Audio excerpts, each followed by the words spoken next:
Welcome to another edition of Furry Friends presented by our veterinary. We are out here at Ozarks Cat and Canine. I am Megan Albers, this is Mary Meow Me Tilly, and we are out in the yard today with Scraps. Yes. Very shy dog. Tell me about Scraps. Okay, so Scraps has kind of a long story.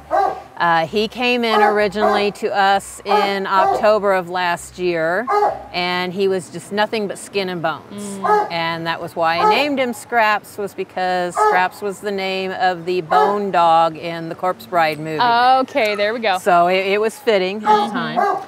And the thing when you have a dog that is emaciated as he was, or a cat, either one, is that your first instinct is just to give them everything that they want to eat. Yeah. And we need to get some meat on their bones. They're starving. Let's just feed, feed, feed. And that's one of the worst things you can do because it will cause what is known as refeeding syndrome. Okay.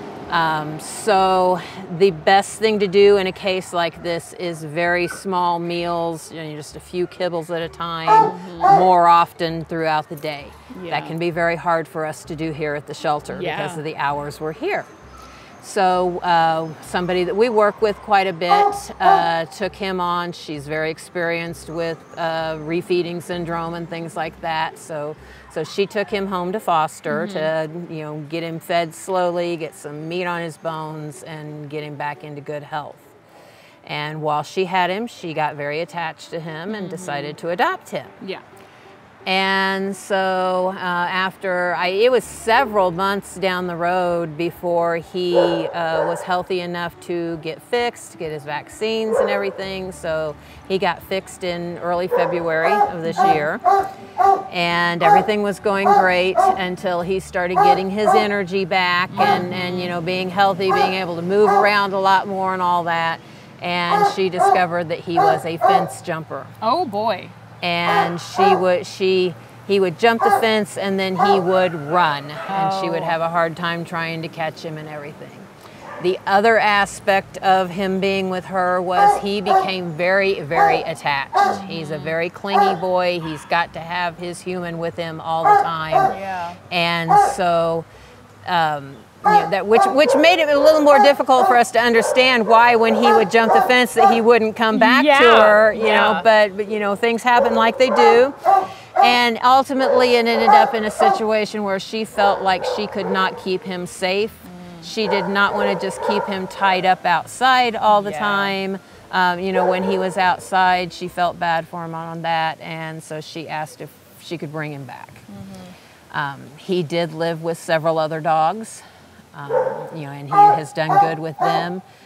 He did have a playmate, Emma, that we featured, the last dog that we featured. He got very close to her here at the shelter. Unfortunately, when she got adopted, they haven't been able to find anybody yet that that's low enough energy for him.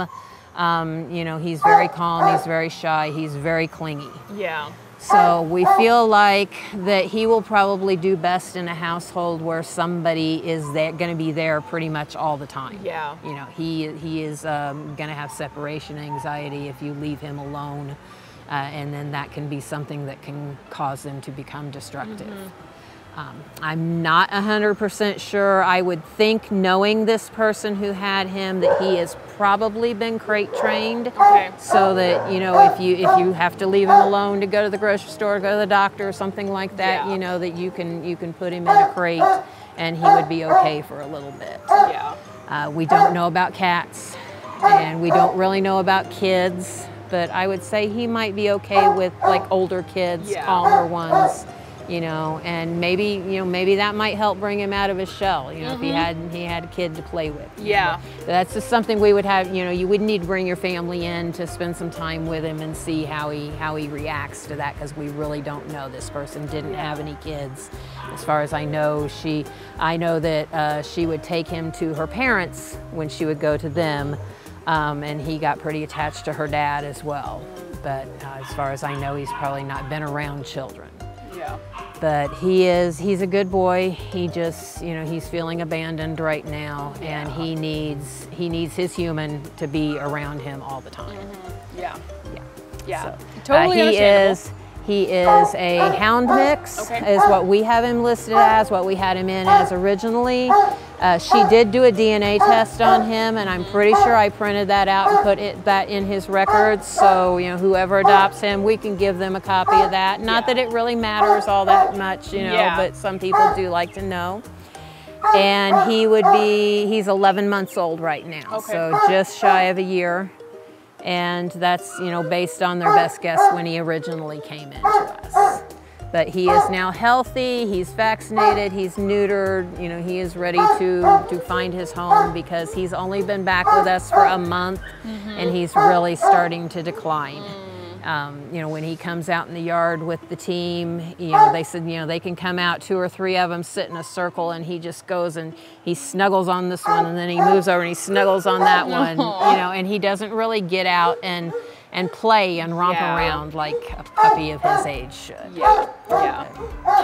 Yeah, so he definitely needs somebody who, like you said, is at home a lot, maybe somebody who works from home, maybe somebody who's retired, someone that has the time to dedicate to him to kind of be his emotional support. If it's somebody that works, you know, consistently 8, 10, 12-hour shifts, probably not going to be a good match for him because he's going to get really lonely being home alone. So.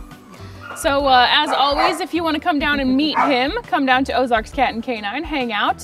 He let me pet him. He doesn't like shy away per se. He's just very shy. Yeah. Yeah. He's okay with pets. You just got to do it on his terms. Yes. Yep. And of course, as always, you can apply to adopt him at OzarksCatandCanine.com. Thanks again, Mary. It's always fun hanging out with you in the yard. Always. That is it for another Furry Friends presented by our veterinary. Oh.